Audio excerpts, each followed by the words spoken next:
My name is Jacci Gresham, and I have been tattooing in New Orleans in this building for 45 years.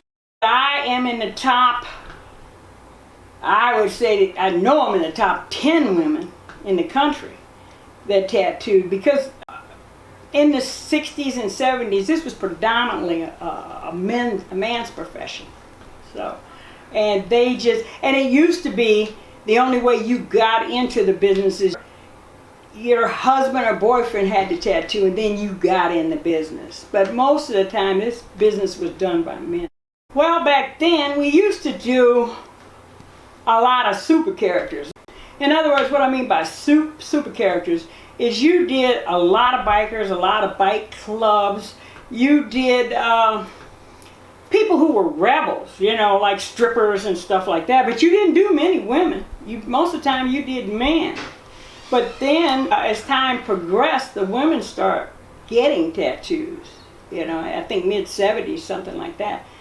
And I came along when women were struggling, not a black woman or any of that other stuff. I can remember when I worked for General Motors, just the fact that a woman in the engineering department was a big deal. They had secretaries, but they didn't have women out on the floor designing. I came along when back when women couldn't wear pants to work. So I've been around a long time. I think it's been a struggle for women in general a long time. I couldn't buy real estate. In order for me to get real estate, I usually had a white business partner to get it. It's just different little humps along the way. They asked me how did I get along with all these bikers. Well, let me tell you, I was 29 years old. Young and cute. Men are men. So there you go.